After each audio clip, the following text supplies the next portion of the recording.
Hi guys, Josh here, and we've just had the launch test, and well, there's a bit of an update on these leveling guides overall, the leveling tips and tricks.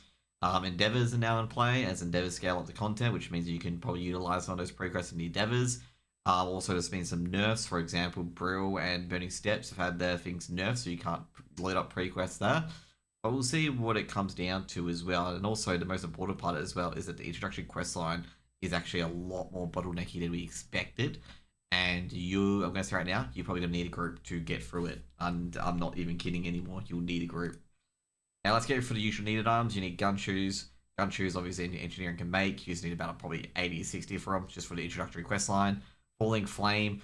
It's not so important as previous expansions, given the fact Dragon Riding exists.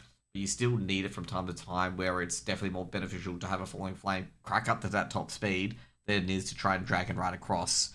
You need to crack Dread next gem, which drops in Legion. You can drop all three of them. These rares, you just find them in that left corridor of Argus along those ships. You probably only need about 3 or 4 at max.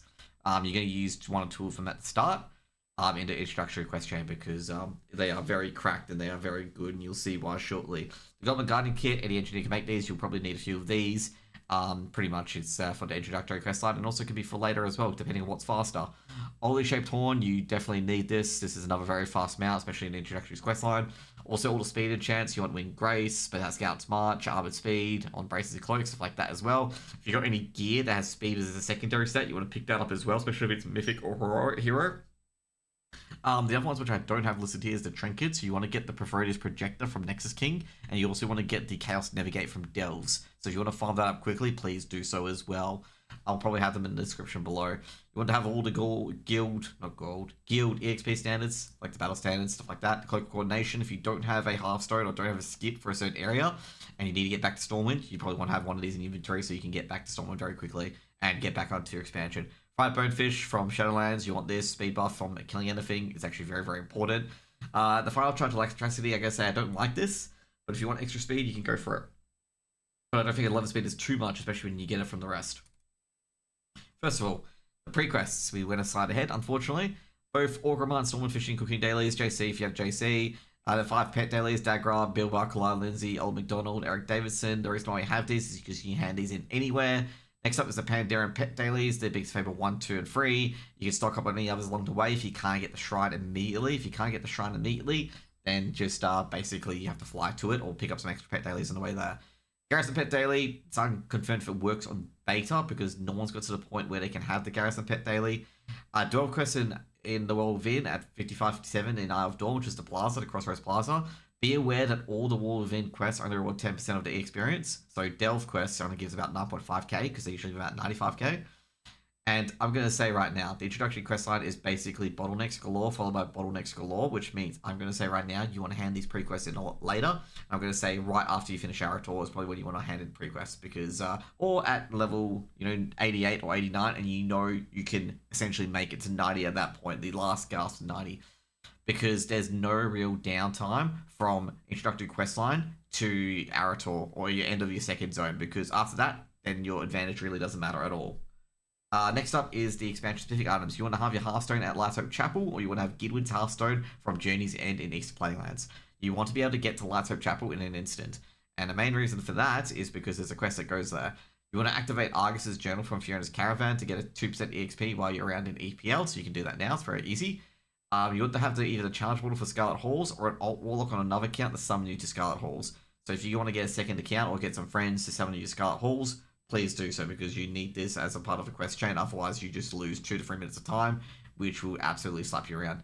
If you're a crafting professional like tailoring, enchanting, leatherworking, inscription, and blacksmithing, you'll want to learn the Midnight version at Silvermoon, either when you come in or after Eversong. I'd say when you come in, because you want to get a quest called Craft as Needed, and that gives you more materials. Also, as well, if you are, for some reason, any of those professions, you may want to get your guildies if you're speed leveling to funnel you mats, and you pay them back after you finish the campaign by skipping your opt through. Enchanting tailoring seems to be the go. Main reason why is that enchanting you can get the dust for a lot of the tailoring mats, and also you can get tailoring mats at the start. I highly recommend just pick up the tailoring bag instead of the enchanting bag, because the enchanting bag you can just DE as you go along, DE all the quest items to get the dust that you need for tailoring, and tailoring mats are probably a lot harder to get compared to the enchanting mats from what I've seen. Next up, expansion specific pre-quest is the EPL Pet Daily. You can hand this in at the moment. The EPL Pet Daily has been phased, so I'm not sure if this is going to be fixed after you finish Arator. But if it's not there, you just drop it. It's pretty easy. It doesn't really matter too much. Burning Steps Pet Daily. During Dark Hammer, he's always there. I've tested it. You can hand the XP to him. If you have a consortium endeavor in your neighborhood, load up on Neverstorm quests, including the items that start quests in Kiravar Village, because Kiravar Village has a big quest hub that you can get a lot of EXP from. If you have the Forgotten Reaches endeavor, load up on the quest at the Daily Hub and hand them in at expansion. Hand them in, not expansion launch, but when you get time to. It's easy to just port home after Arator, finish your quests around the endeavor there, go into the endeavor, and then hand the quest there. Mechagon, same thing as well. Be aware, make sure you have that future time zone quest done as well when you go into future time in particular. This one's gonna be a bit harder, especially if you're an Australian like myself, is that you're gonna have to wake up a lot earlier to do the Mechagon dailies because the dailies reset every day. So this one can be quite difficult, but that's pretty much it. And that's it. You do not want to have any quests that you have to hand in at expansion launch, okay? So basically you want to hand it a bit later. So you want to make sure the zone scales up, basically. That's what these endeavors do. They scale up. Next up, we're going to talk about the introductory quest guide, okay? This is going to be a leveling guide per se, but it's going to be more for introductions. So the initial quest either starts in Capital City or just outside Donegal. There was a glitch on launch testing where you had to be further away before she actually spawned, but I think they're going to fix this and just have her spawn in anyway. I highly recommend you have a full 5-man group, as I said before, because if you want to minimize bottlenecks and get some strategy guys to do it, go ahead. You need to do this in particular. My quickest time solo has been 12 minutes 40, and I'm going to say right now, given the amount of named mobs in this thing, that will probably increase 20 minutes if I miss any tags or anything like that. Now, basically, you start the prologue. Leandrin teleports you in. You hand in the initial quest. She should be just in front of you. You can just fell rush in and just hand it to her. Then she rushes to a new location. You do not need to use any speed potions or anything like that here. Just run to where she will be, which will be at the on the stairs in the next hallway. Just follow the NPCs that are ahead of her, basically. So pretty much you can tag the mobs in front of you, but don't kill them. When you can hand in a quest, hand in the quest to start the next quest. There's also be a quest tutorial nearby who have 2 quests to get Arator and talk to the rest of the Army of the Light. What you want to do after that is after you kill the mobs, you want to have one person go to the center to talk to Lefraxian, one person go to the right to talk to Phelan, and also 2 people kill mobs while waiting for you guys to get all the tag quests as well so they can build up your percentage.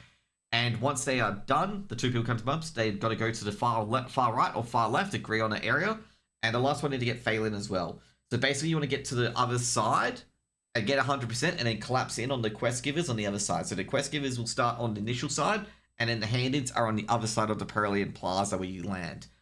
Now, after you hand this in, you get a quest to kill a named slime mob and rescue civilians. You have one person rescue the civilians, which we have on a map shortly, and you want everyone else dash for the slime mob and also rescue civilians afterwards as well to help the person rescuing the civilians to make sure you get 20 so you can hand in right away to Lorframat, the next area. This is the map of how you're going to do it. So what you want to do here is that the 4 people will want to rush to the blue. This is thanks to Haldan, by the way. Haldan made this. You rush down to the blue to kill the Slimestress. Everyone else who's doing the stuff, you go down the ramp, jump down, keep gossiping to these guys, and then basically, after you meet here and kill the Slimestress, pick up this one if you needed. If not, ride out this way to Lorframat, the next quest. Next up is Lorframat. You'll be told to go to a new area, which is the Dragonhawk flying area.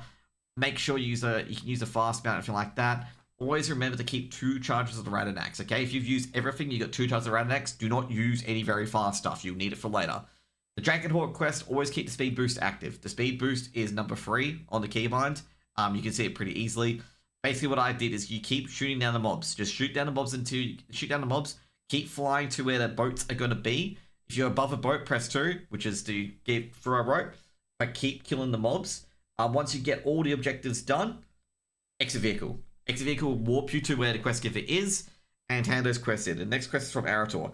Use the horn, very fast amount, go, go, go. Next quest, have 4 people grab and kite the named mobs. Okay, there's 1 mob on the right, 1 mob in the center, and 1 mob on the far left. The far left has a lot of casts, and the middle one has a cast as well.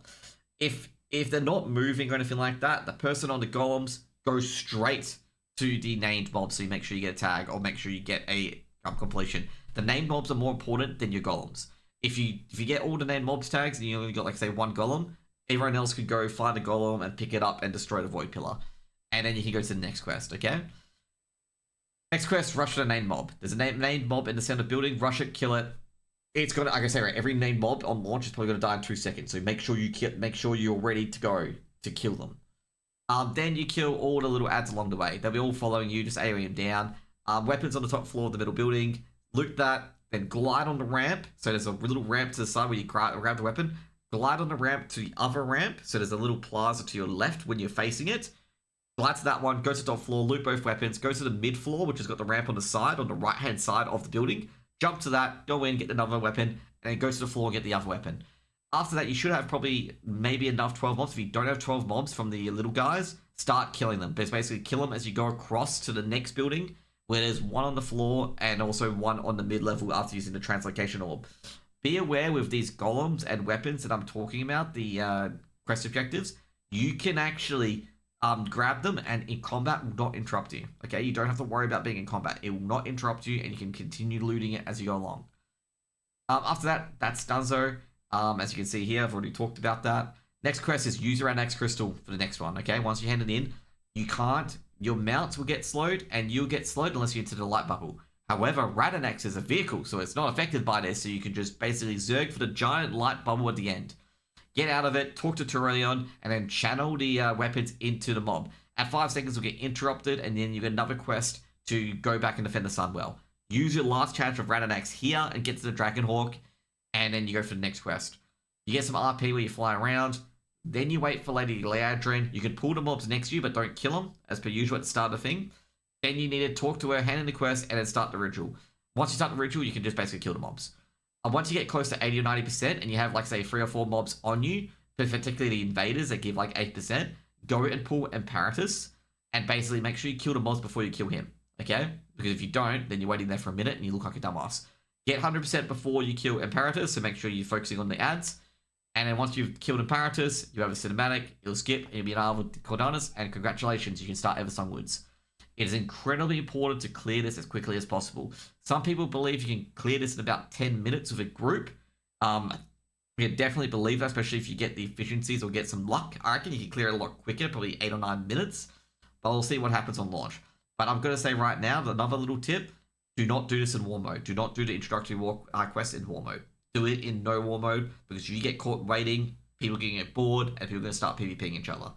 So what I recommend is do it non-war mode, turn on war mode when you get to Silver Moon, and you can go along with Eversong Woods since then, because you'll most likely be ahead, and people won't be killing each other. You won't be stuck in the introductory scenario for about 20 to 30 minutes. Anyways, guys, I hope you guys enjoy this, and I hope you guys have a great expansion launch, and get those groups set up, especially in non-war mode. Get complete randoms. You know, the stuff to get to speed run through this isn't even that much. Like a cracked Dragonax Crystal, you can have some of your Legion remix ults just farm it, and you can probably get 1 or 2 before the expansion launches after listening to my video. Also, the Sungraze Behemoth, very easy to farm. You can get that first kill from the mob, you've got it. Gun shoes, you can just buy them. And the Goblin Glider, you can buy them too. You know, that's all you need it for. It's a very simple start of the introductory quest chain. And also, not to mention as well, only one person really needs to know, like, the civilians and stuff like that, the best pathing for that. All the others, all they have to do is just kill mobs. Anyways, hope you guys have a great day, and see you guys later.